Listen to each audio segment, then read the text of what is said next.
What's going on, fellow fanatics, and welcome back to another episode. And in this episode, we are joined by our very good friends over at Boomshot. Boomshot, Kale, and Colby. What is going on, guys? What's up? What's up? It's very cool to have these guys on with us. It's something we've been waiting for. It's something we've all been talking with them about for a while now. So they've seen the Batman. We've seen the Batman. So we want to talk to you guys about the Batman. Full spoiler. So now's your time to click out before we get into everything about the Batman. Let's start with Boomshot. Colby and Kale, tell us what you guys thought about the film. You can go first, Kale.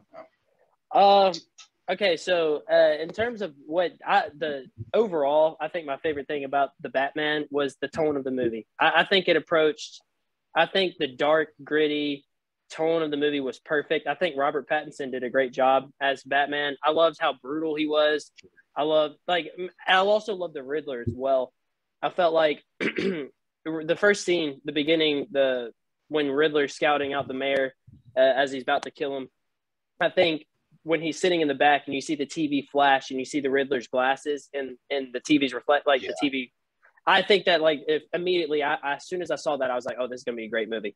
I right then and there. I also loved the opening monologue with Robert Pattinson talking about how he uses fear, how people are so fearful of the Batman always being in the shadows. I thought that necessary world building really intrigued me. And it made me, honestly, feel like I was playing like an Arkham video game. If y'all have ever played the Arkham games, those are great. Right. That's a great representation of Batman. And I felt like I was watching that. And I really enjoyed just the dark, gritty tone of the movie. I'd have to agree with Kel. We actually were making a video before we came here, but it got scrapped. So this works out good. I'd have to agree with the tone, but to say something different, I'd have to say the casting. They really impressed me with the casting. I can't think of a single character they miscasted. And one person that really stood out to me was Andy Serkis as Alfred. I wasn't expecting him to be that good, really. I came into it, was like, man, because he plays somebody like Gollum from Lord of the Rings, he plays Claw from the MCU, and I was like, man, I don't know if I'll be able to see him as anybody else. But my favorite scene from that whole movie is when they're at the hospital. And tied for my favorite scene. And so I think he just delivered that. And overall, I think the casting was great. Yep, for sure.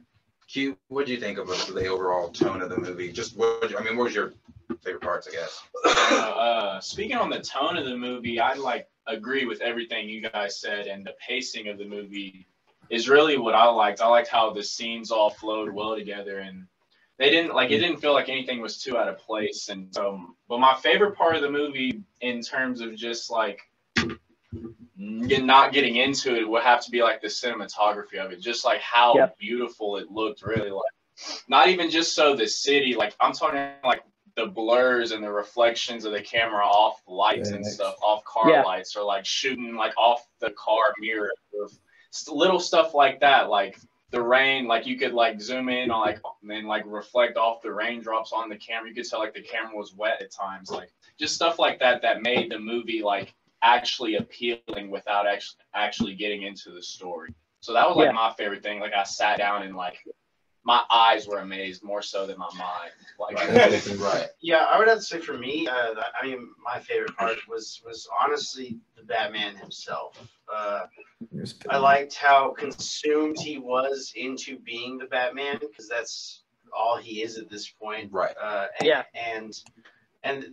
the end of it, you're seeing him come out to be the hero that he's going to become by leading all those people out. The first scene where there's literally someone cowering in fear. That contrast was really awesome. Yeah, that's good.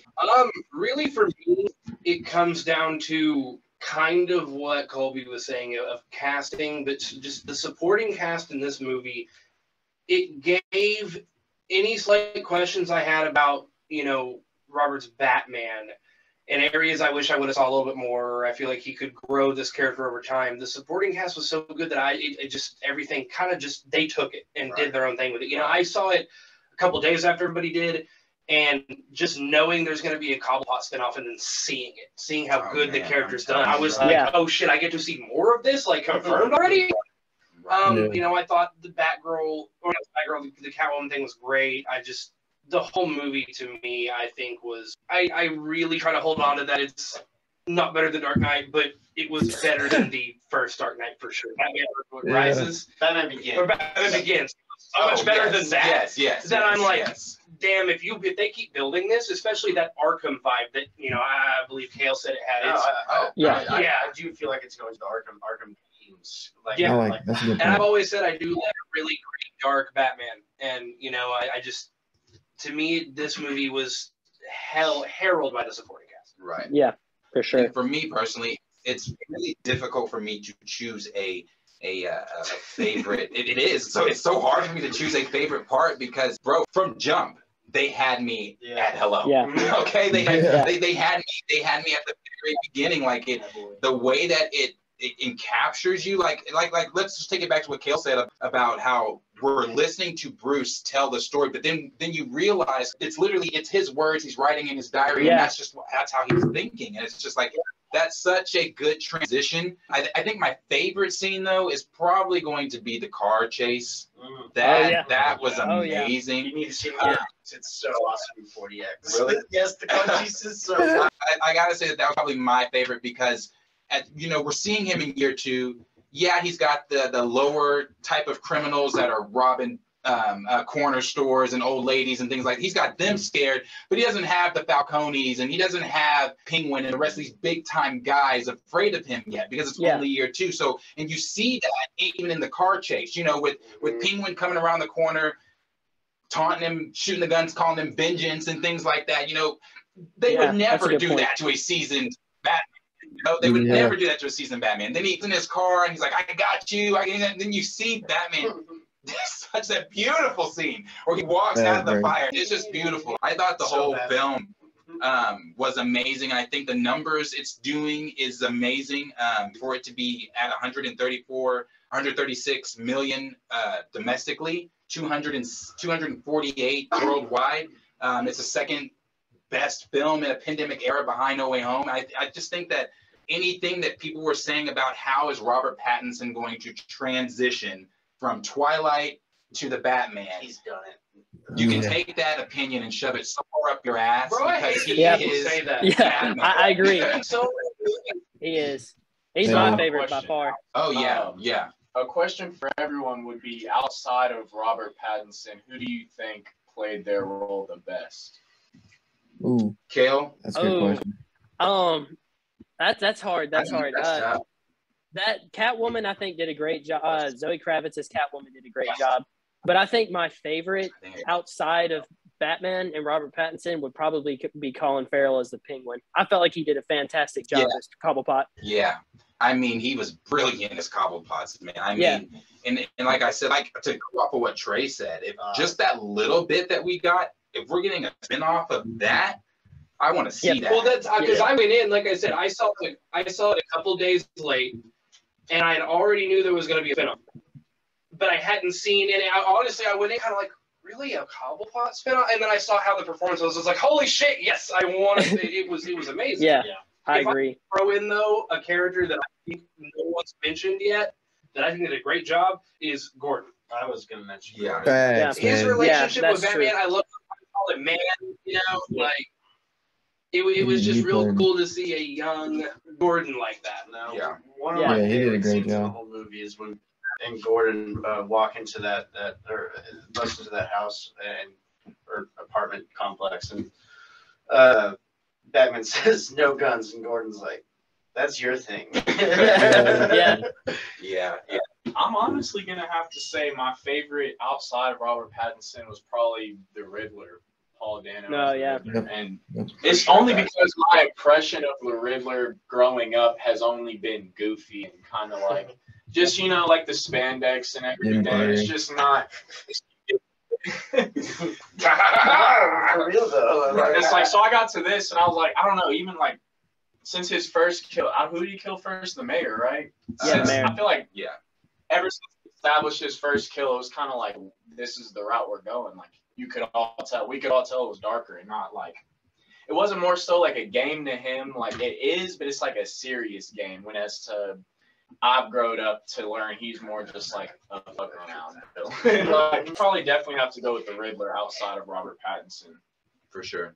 For sure. And that, to kind of go off of that, that sets up overall the tone of the movie that starts off the beginning. So we see Riddler peering through those binoculars, looking at the mayor. And honestly, from the beginning of the film, you're thinking to yourself, okay, are they doing the whole little Bruce again? Are we seeing him with his parents? Is Bruce the ninja killing, pretending to kill Thomas Wayne? Is that the Wayne? Yeah. But then you think the camera goes further into the apartment and you realize, no, that's the mayor. And then you don't even, because I noticed it in the theater, like we all did, when like Kale said, when the TV flashes and you see that, holy shit, the Riddler's behind him. And that's when I feel like the tone was originally set for him. Mm-hmm. I agree. What are you guys thinking on the whole intro of the film? Yeah, I think y'all both, Deshaun and Kelly, y'all said it good. And what I liked about it, I mean, they set the tone and they stuck with it. They didn't try and do multiple things in the movie and kind of distract the audience from what they're going with. Like, they trying to make it comedic, romance, dark, gritty. They stuck with that gritty and dark, grounded tone in the beginning, and they stuck with it the whole movie. That's really what I liked about it. Yeah, for sure. I got a question. Throwing them out here. All right, you guys. What do y'all think?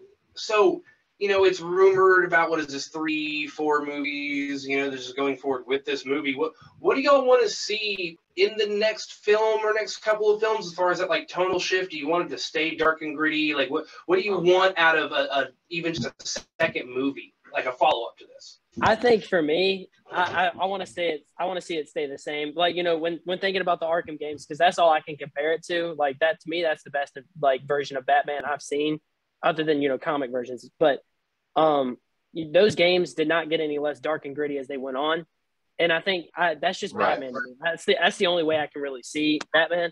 And I hope he grows as Bruce Wayne for sure. I think he needs to pick up a better public persona. But to me, if he had been any different as Bruce Wayne, it wouldn't have made any sense. Like, I think a moody Bruce Wayne that had to grow out of that was very important for this movie. So I want to see maybe an improved Bruce Wayne, one that's got a little bit more of a public persona, but I also want to still see it dark and gritty as Batman. I want to see Batman 85% of the movie. That's what I want to see. Right. Yeah, I agree with Kale. I think that, to me, like he said, Batman is who he was in this movie. And sure, we didn't get much Bruce Wayne, but I think knowing that there's going to be a few more movies, they can develop that, as Kel said too, while maintaining, like I said earlier, maintaining the same tone. And I wouldn't mind if they had maybe not a tonal switch, but more of like just leaned into different genres a little bit more. But I want the main theme to still be dark and grounded. Right. Agreed. I want it to stay the way Matt Reeves currently has everything, and that realistic element that he's created. Because if you would have asked me, before I saw the film, those rumors had come out that Matt Reeves had said, he wants the next villain in 2 to possibly be Mr. Freeze. And then he followed it up with, he wants it to be a more realistic Mr. Freeze, where we could possibly see him actually freezing his victims in like meat lockers or something, or in a freezer or something like that, instead of the actual, the get up and then the actual animated comic Mr. Freeze. If you'd have asked me before I saw the film, I would have said, I said fuck that before I saw the film. I was like, I'm against that. I don't want to see that. But then once I saw the film and I saw how the Riddler was handled and I saw the realistic aspects that Matt Reeves created within this film, I was sold. I was like, okay, you can absolutely do a Riddler, or not a Riddler, or Mr. Freeze that way, and make it work. So so what you just said, they sold me on their perceptions, or I guess their expression take on these villains, because when we originally, it was the Riddler, right? I was like, he was talking about, I was expecting I mean, I really was. And I was cool with that. Just I'm like, fuck, I want to see the Riddler. I want to see something new. Right. But what we got was way better than what I was going for. What I wanted would have tanked this fucking movie and made it bad, honestly. But as far as going forward, I think that You know, I like seeing Bat as much as I did. I do think he needs to work on Bruce. I think we need to see development in that aspect, because I want to see, if going down the Arkham path, Batman, but more specifically, Bruce he understands mentally the people he deals with. He begins to understand. He gets Cobblepot. He gets Mr. Freeze. He understands the Riddler, right? As almost as a detective, right? He understands their criminology and the way they think. And that's why I do want to see more of a detective and almost not merciful, but understanding Bruce's side. He gets them. He gets why it's happening, because, I mean, that's part of the Batman. He doesn't kill. He kind of wants to save them. Yeah, good point. But see, with that, it's year 2, though. I mean, I get what you're saying. I'm saying by the end of it, I want to see him develop it, especially if we are going to go Arkham Asylum at one point. I want to see him at least understand, because they're also giving these characters a less comical and more real sociopathic mental issues. Right. And so I do want to see him develop the Bruce side of things, where he's like, oh, fuck, let's, by the end of the movie, we have someone returning Cobblepot's back or whatever. He mentally gets what's going on. And see, that's why I said want that the Mr. Bruce to Freeze. come out. That's why I said that Mr. Freeze in Matt Reeves' world absolutely works, because of the psyche of these villains. Knowing the origins of Mr. Freeze, I mean, you look at what he's trying to do. He tried to save his wife. He was a scientist who could not save his wife, and in trying to save his wife, he freezes her. Now, you take that story and you put it in Matt Reeves' world, you can absolutely take that story and take that villain and have his motives be to where the audience is sympathizing with the villain, but at the same time rooting for Batman to win. No, bro, I could see Mr. Freeze having her ass dead, frozen, and still talking to her like she's alive. Oh, bro, I mean, yes, I can see that. Like, literally, I have to save my wife, and it's like, your wife's fucking dead, dude. You have her locked in a meat closet. Right. You are out of your mind. I can see that. If there is something I want to see in this couple movies, I don't know if everyone wants to see this, but I would have liked to see Robin in this at some point. I don't know who the great that. What, this one? Yes. In this film, this Batman that we just watched? No, no, I'm saying in the upcoming. Upcoming. Movies. Well, okay, yeah. Pattinson Which Robin? wants that too. Well, I want to see Dick Grayson first, Yeah. but I mean, I would like to see. It would be awesome to get an expansion of Robin's. Beyond Dick Grayson. I mean, to actually get Jason Todd and Jason Todd's death. You know, was it Todd that got his head bashed in? Yes. Yeah, give me Jason Todd. Well, see, the thing is, Robert Pattinson commented on that. He said that he wants Robin, but he wants it to be a 13-year-old kid that plays Robin. I'm for that. Now, the studio is again. The studios aren't going to want to do that, because they're not going to want to throw it. It worked in Kick-Ass. But that's Kick-Ass, bro. That's not. I don't think Robin would travel with him. I don't see emo Batman showing up with a 13-year-old boy being like, "Oh, you have your wife in a meat locker?" That's what I'm saying. But again, everybody's calling him emo Batman. Yes, he's emo. He's emo in year 2. No, I'm just saying when he had the mitt. Come on. I mean, but come on, bro. You got to just think about it. He was rocking that shit better than Gerard Way ever could. He was rocking that shit. I'm just saying it's year 2. The motherfucker's still just disgruntled. He's calling himself Vengeance. Yeah, and at the end of the day, he goes to his local dive bar and it's his My Chemical Romance cover band plays, and he has a martini. Like, fuck, bro. Okay. I think by the time if a Robin is introduced, we're going to see a much more seasoned Batman. I agree. So he's not going to be that disgruntled emo Bully Maguire. He's not going to break with guys' arms. And even the Spider-Man argument right now, where he's at in these movies, he's not ready to have no, of course not. Ready. But moving on with the film overall itself. So after we see Riddler kill the mayor, and we finally see the riddle that he leaves, and we see Gordon come in with Bat. Well, actually, no, that's I'm sorry. Before that, we hear with Pattinson narrating the film, and we see all the little small-time thugs doing the things that they're doing as far as criminal-wise, at least. And I found that scene very interesting, because every single time something happened to one of them, they immediately looked down whatever dark alley they were about to run down, because they're thinking, oh, he might be down there. He might be in there. I loved that. That was like my favorite part of it. For sure. I thought that was so cool. I was like, that's the fear that Batman puts into Did anyone feel like criminals. The start of that movie, and including his whole monologue and what's going on, was kind of adjacent to the start and Rorschach's monologue in The Watchmen. Yeah. Where you see the villain hit his target. That's like kind of the tonal set of the film, and then it goes into monologue or Rorschach's diary entry. Right. And it's showing, you know, he's the hooker, or a comedian died in New York City. You know, and he's real dark and gritty about it. That's I'm not saying they ripped that off or anything, but that is what that. I like that a lot because that's what that called back for me. And I'm like, he's like fucking Rorschach here. Because you're at that point, you're in the mind of Batman. Right, exactly. And I loved that. I love the fact that it wasn't, you know, for example, nothing for me personally. This is just my personal opinion. Nothing will ever touch The Dark Knight. But it wasn't The Dark Knight to where when the opening scene is a robbery in the bank, you know, the opening scene was the tone. It really just set the tone for the film. It was somber. Easy way to not do Little Kid Bruce. Yeah. Instead of doing Little Kid Bruce, it is like we all know, we're all adults here. We know who Batman is. We get it. We're going to drop you immediately into his psyche where he's at right now. Exactly. I think it was wonderful. Which takes me back. You want the emo Batman? Oh my God!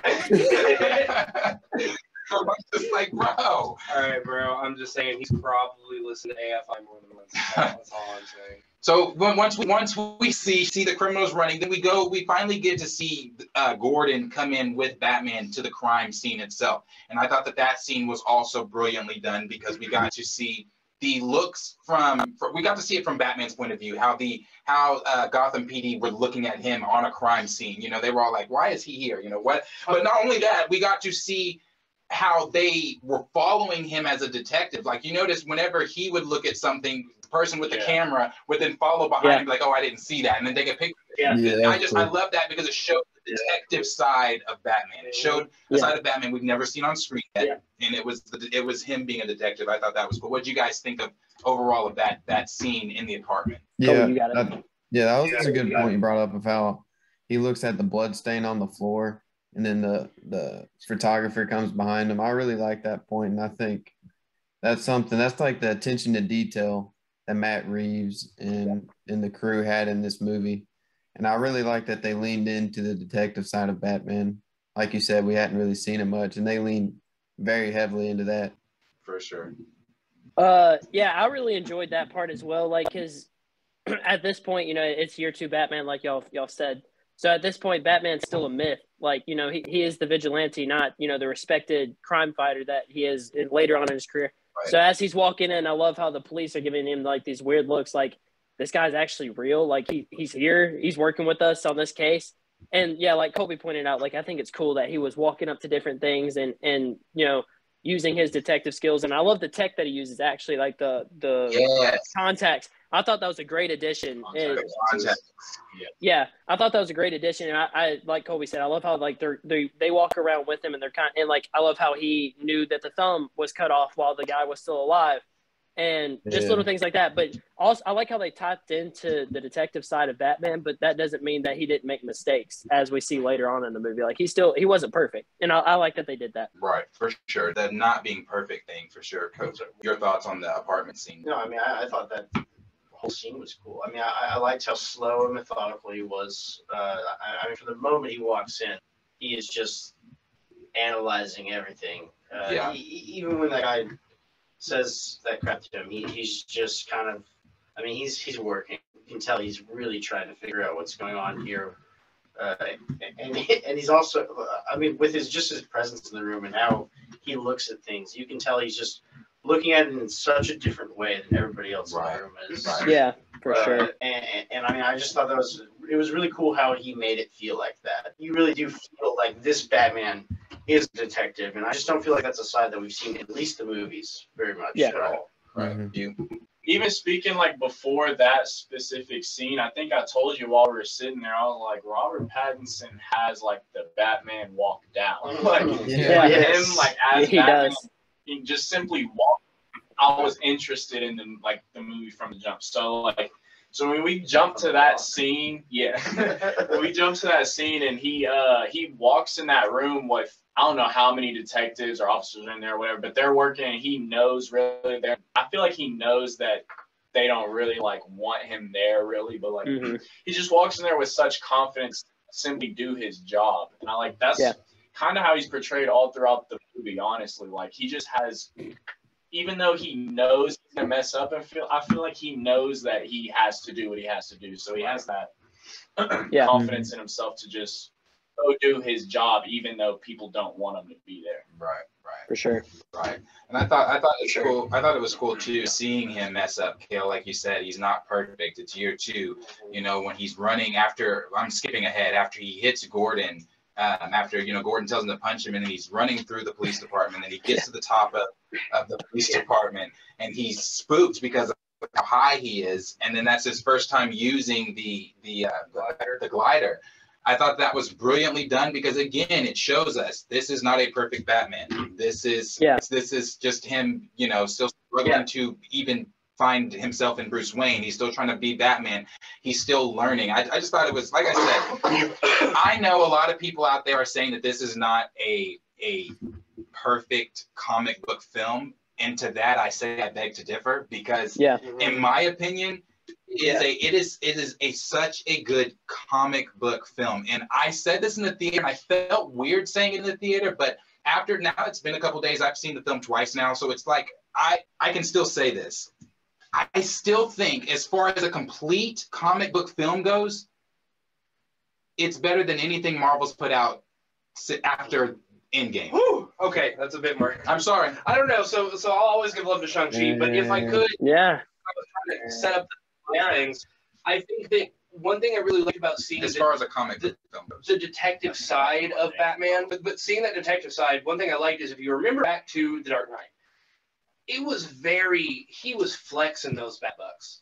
He was. I mean, he goes into a scene and he just looks through his you know, his suit, and it's analyzing everything for him and blood tracing and, you know, connecting everything. And Fox was back there just going to town on his. Where in this movie you're seeing him like mentally, the hamster wheels are turning. He's having to put it together and figure out what is going on. And like you're saying, he's messing up. He's trying to understand it. It's much more of a grassroots Batman versus The Dark Knight. Very much was established, money flexing.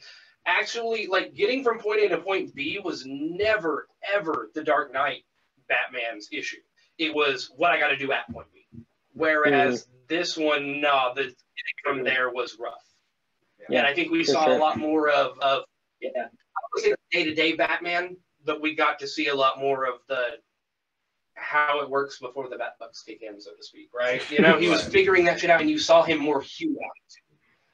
Yeah, for sure. And I think that's also why the raid came in. This dude is pissed. Right. Because a lot of people also have said online that for them, it starts to lose interest by the third act. For me, I disagree. I thought that the entire movie had me on the edge of my seat, and I thought it was beautiful how they tied it together at the end to where he realized he cannot be vengeance. He has to be so much more for Gotham than just vengeance. Like I said, brilliant film. I thought that was the most Gotham we had ever seen Gotham in a movie outside of a comic book. It looked compact. It was dark. It was rainy. It wasn't inviting at all. Dirty. It was dirty. It was criminal invested. So I thought it was cool. What maybe you might want to see moving forward, if you guys want to talk about the ending of the film a little bit with the Joker tease. Colby, you got it. Yeah, it's interesting to me that they went the Joker route. Because I mean, we've seen was this the 4th Joker now since the Dark Knight? Including the Dark Knight.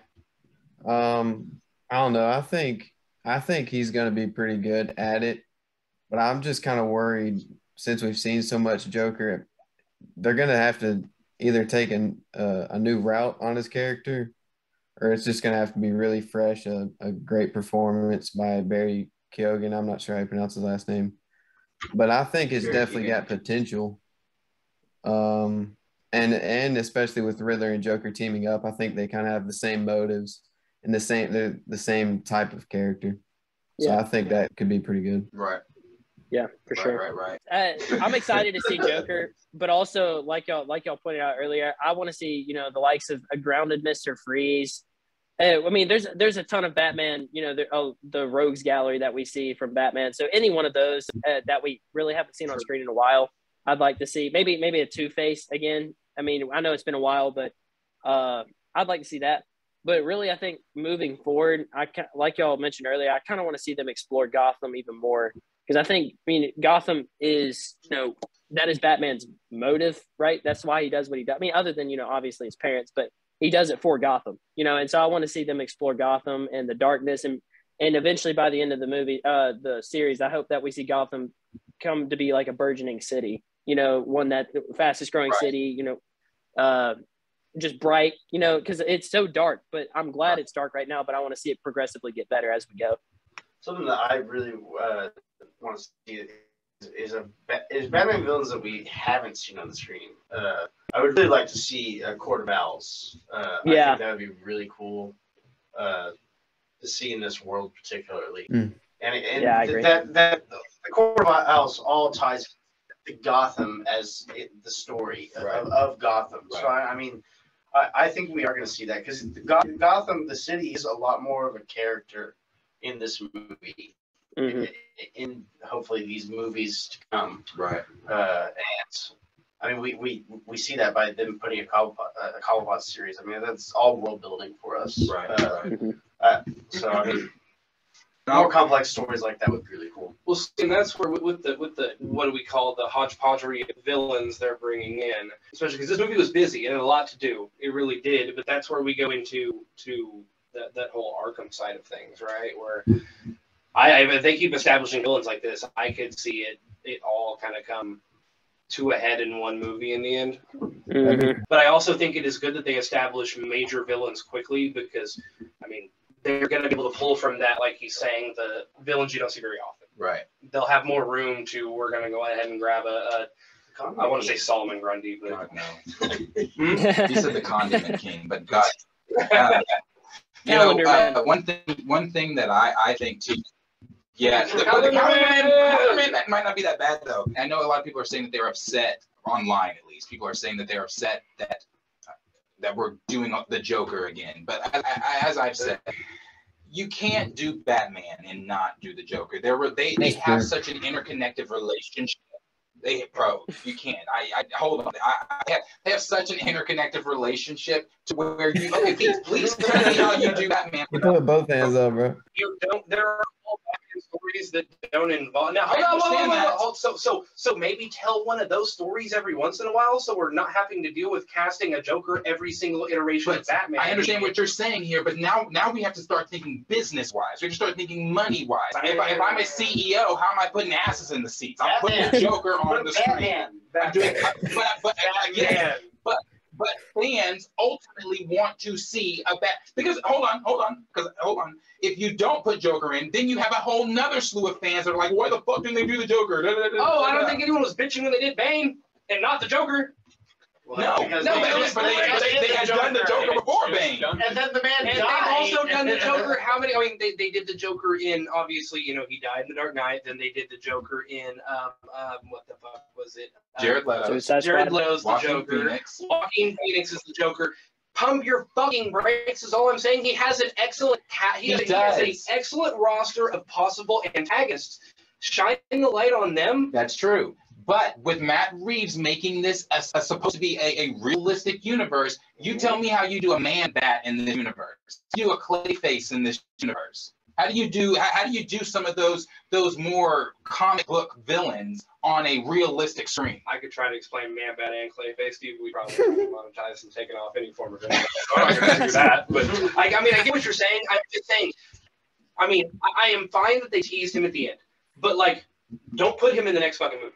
No, don't put him in the movie after that. But that's what I'm saying. I don't think that Joker, Matt. I don't think Joker's going to be in 2. I don't think he's going to be in if they do 4 films. I think he's going to be in the 4th film. I don't think he shows up in the 2nd film. Why? Because at that point, no. Because you treat him like a Thanos. Yeah, you build up to him. I agree. You build up to him. Then when you get there, it explodes. I feel like it would be perfect if they did Arkham Asylum to have Joker being the one. Batman riles everyone up and gets them thrown in Arkham, and Joker breaks him out. The Joker's the one that causes all the shit. Yeah. Judging from that last scene, it looked like that may be a route they're going because Joker making friends with Riddler. Right. Isn't that not the Arkham Asylum story? Well, not just that, but the state of Gotham right now is in disarray. I mean, people, it's martial law. I mean, it's literally the perfect setting for the games. Yeah, You're right. Right. So I mean, I think the possibilities of where Matt Reeves could go with this universe is endless. I think that Robert Pattinson is definitely our Batman. I think that anything moving forward, spin-off wise, having to do with this universe, I'm sold. Take my money. I'm in. Agreed. You'll catch me in the theater for sure, or watching it on HBO For Max. sure. So. What do you mean, are you saying you're cool and going forward, or are you saying he's your favorite iteration of Batman? I still haven't decided. I would say no, you're making claims right now. No, I'm no. saying. All right, hold on. Nope. Let's go over here to our guys right here. And here's Favorite? Trey throwing stuff in people. Oh, here we go. Who said he's our Batman? So, I mean, is he not our Batman Trey right just now? deliberately told bro he made a claim. Okay, go ahead and ask. all right. So, top. Well, what do you think? The Christian Bale Batman, the Robert Pattinson Batman. Not just say which one's your favorite, but what do you like about the one that you didn't like about the other? Like, really break these characters down. When you get down to it, what do you like more about each one? I would have to agree with Deshaun. He is my Batman. He is my favorite. Yeah. Uh-oh. Look, hey. What you said. Okay. That's how everyone took it. Well, go ahead, finish. Yeah, go ahead. Yeah, finish. I'm I'm starting disagreeing. shit. He's starting shit.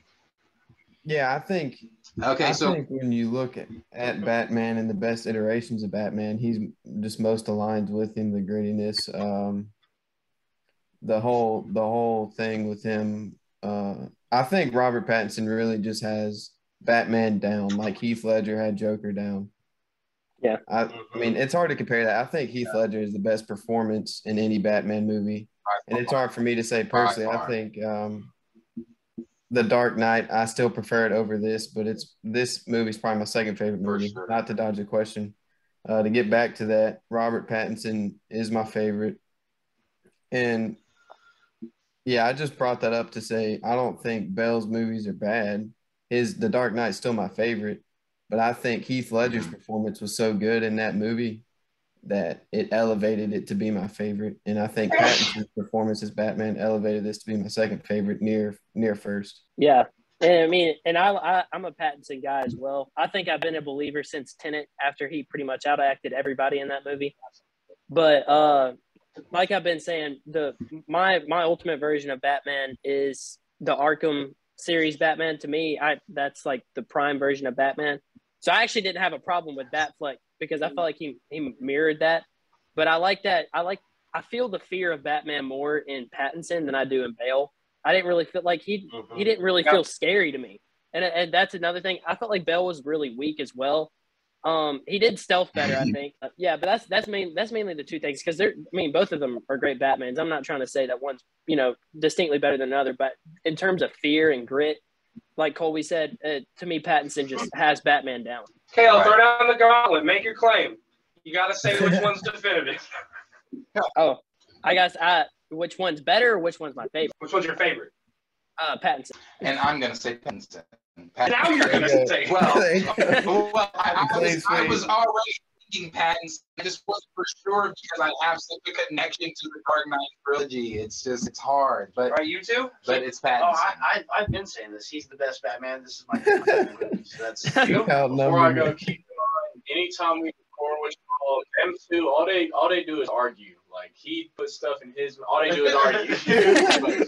but outside of that, like I feel Pattinson as well, just because he's gotten one film, and like we all feel like this over one film. So it's just imagine what he's gonna do as he develops and grows into that role. And he just started. It's like it's hard for someone to get like this much attention on an intro film. So it's like I'm so excited to see what he does. I will give it tentatively to Rob. Simply, I just wanted to make you say it, but okay. So really, what it is though is again, I think that he needed, like you guys have said before, he needed a little bit more of the Bruce. We need to see more. Basically, this is one film. Yeah. This film was busy. Again, I think the supporting cast was phenomenal enough that even if he did a subpar job, honestly, it could be overlooked. I'm not saying that he did, but I'm just saying when you have a that's good, that good. and you're playing a violent, angry bat for most of the movie, we're not really going to see how you take this character in certain ways. You know, he was very reactive in this movie. There was a lot going on. Right. But I do think, given this performance, give me another one, give me another two. He's going to be one hard act to follow.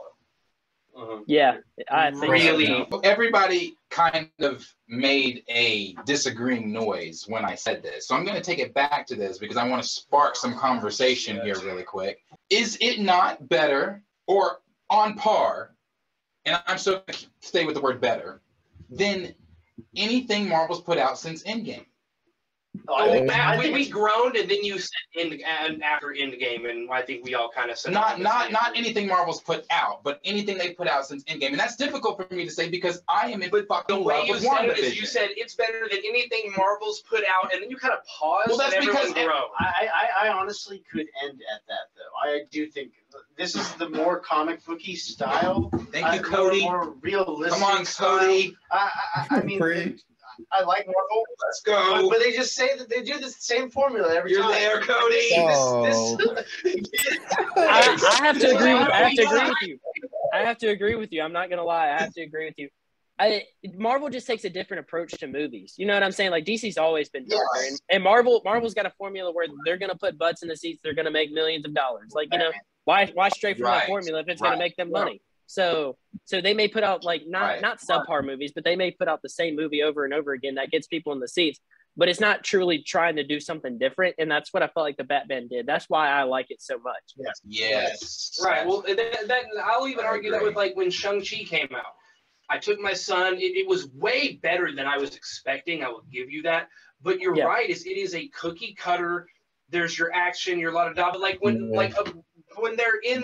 Their dad traps them down below, and they're like, "How are we gonna get out of here?" And the wall busts open, and the sister's like, "Hello, let's go to the forest and save mom." It was like, well, fuck, that was there's the most tension I've seen in this whole movie gone. Yeah, and and that's not. I'm not knocking it. I'm just saying make very kind of lighthearted. I get to any Marvel movie. I would not take my kid to see the new Batman. I would.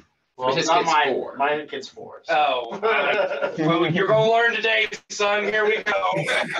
Now, real quick, guys, I did have a chat ask us a question, and for anybody who's in chat right now, if you have any questions at all, feel free to ask. We'll go from there. But it wasn't really a question; it was more of a statement. He was saying that 2 things that he didn't like about this film was, in his mind, the way in his viewing experience, it was blurry. He thought the film, he didn't like the graininess to the footage, the way they shot it. And he said he wasn't a fan of the whole mask deal with the Riddler. Well, he just said he felt his contacts were blurry for half the film. And personally, I think it looked a little grainy because it looked like a comic book. I think that was just a choice in the director, but I thought it looked fine. You think it looked grainy? Hot take. I'd say hot take. I agreed hot take. I'm not. If we were playing a cosine or no sign, I'm no sign. Right, no sign. But it is more point to the actual film itself. Was he didn't like the suit, the mask, everything on the Riddler. He wasn't a fan of that so much. He said he would have liked it better if they just did the reveal. It was the Riddler in the end of who it was. Huh. What do y'all think about the way he was looking and the whole setup? Originally, I mean, no. When we first saw the leather mask, we all made fun of it. Yeah. But once the movie started going, I thought it was good. Like, I mean, it made sense. And then once they actually explained that was like some winter war mask or whatever, I was like, oh, all right. I thought it was a good mask still, but that's fine. I didn't mind it. I didn't mind it because. I mean, originally when I saw the trailers for it, I was like, I know I have a video. We have a video up on our channel where I am shitting on Riddler and the look of him. So you were shitting on this whole movie at one point. I wasn't shitting on it. Yes, thank you, Cody. Bro, it is reversed today. Me and Cody are on the same side. Trey, stay trying to put Trey gaslighting right now. Okay, let me say this. We have whole days marked off on our work calendars for Multiverse of Madness. we were not hyped for this movie, and then the week before when we saw how things were really gonna look, it was like, oh fuck, I gotta go. If you look at some of our if you look at that most anticipated video, I said it was one of my top ones. Trey just likes to try to poke and prod. I told y'all this. Did. I did. So I shit on the Riddler, but No, because remember we watched that. oh wait, I'm not doing this with you. On TV, and you were like, nobody's excited for that fucking scene. You know what happened in that scene? You don't remember that? Yes, I remember. That was when we were doing the most anticipated. It was still one of my most anticipated. That scene just sucked. So I did shit on the Riddler. I did. But after I saw how they portrayed him and I saw how it was used, and he's supposed to, and he looked like that looks like something a serial killer would wear. Yeah. So based off the Zodiac Killer. I'm digging it. Yeah, the Zodiac Killer. And plus, it ties into the Hush comic and how he looked in Hush. So I like As to what he said, I think at first when he said the graininess and stuff, I was like, hell no. But then, like, I kind of understand where he's coming from, because you know you get the chase scene. Yeah, you get, or even at that, you get these scenes where the Riddler calls, and it's still like those. You get the phone call screen. It's kind of grainy at that, but like you said, that's their choices. I don't think that's like. I think that move made the movie better at that to argue with what he said on that. Well, when you're doing film too, that's a cinematography choice that some people will appreciate, or some people will be like, I didn't fuck that. Yeah, no, for sure. But then again, it's like this movie is dark, and it's like not everything is gonna be clear when you get these. It's like as an audience member, you have to realize like we want to view it as like we were there. So it's like we're in this Gotham dark comic books. Like not everything's gonna be crystal clear. Like it's not this new world where they're like on whatever. Like they still have to build whatever. Like as we see it, like with his Batmobile, it's not like the most like prettiest tech or whatever, but like the engine on, like it's figured out, but like you can tell he still needs to work on that stuff. Fucked with the Batmobile. So just everything on that, you can tell like the city and everything he has still needs to be developed and everything. Like it's dark and everything. So that's what I say on that. But the Riddler, everything about him I like even like just since the movie, because I was never too big on the trailers. Like I didn't put too much hype into the trailers. I don't think as y'all did. I kind of just. Because I wasn't too excited to go see like the Batman. It's not one of my favorite. Yeah, it's not one of my favorite like superheroes. Oh, maybe it was. So I kind of just, I was more excited in that sense because I wasn't hyped. That's why I was more like excited or like happy with the outcome I got. Right. Yeah. I feel it. Something that we did not talk about though was Catwoman. What do you guys think of Catwoman? I thought she did a great job. And she's up against stiff competition like Michelle Pfeiffer from those movies, and then Anne Hathaway, Halle Berry. So, I thought she did well. I thought she did really well in the role. She was a good compliment to Batman. That's the best way to see it. Now, can we say that Halle Berry was a good Catwoman, or was she? Was she just look. I in terms of acting, high-profile actors at least. In terms of high-profile actors, like she's up against high-profile actors like Halle Berry, like Michelle Pfeiffer. Oh, for sure. Look, I'm not making any claims here. I'm not a Catwoman fan. Well, it's not that I'm not a Catwoman fan, but I'm not like, a fangirl or a fanboy, whatever. I was here to see the Batman. That's what I was here to see. But anyway, yeah, that is pretty funny. Right. Anyway. I thought, what are you two fucking laughing at? No, I'm not. It's a secret. It's you know me and Cody be over here while y'all arguing and shit. We like to have a good time. I thought Zoe Kravitz was great. I thought she did a really good job with Catwoman. I think that I don't think we'll see Catwoman again until the last film. That could be a hot take, but that's just me. I don't think we're going to see her until the last film. I think she's done until then. I'll say, man, from the moment she graced that screen with her presence, I was a fan. But I'm going to be real with you. Black Cat in the Spider-Man games as well. I've had a crush on that archetype of a character since I was 12, dude. She blew me away in this movie. She was such a good job. Yeah, she did it. She did it. What the fuck did you say? That was foul.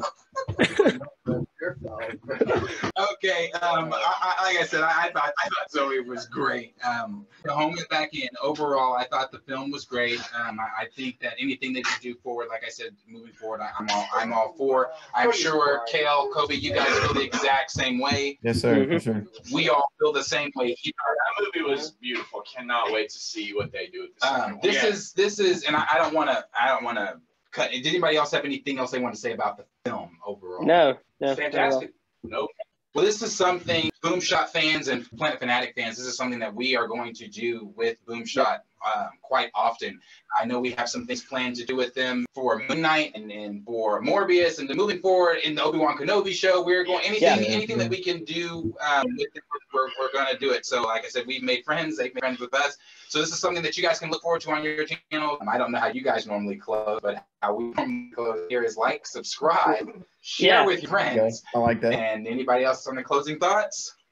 We'll see you in the next one. We'll see not only on the next video. Yeah. And we'll see you in the next one. Yeah.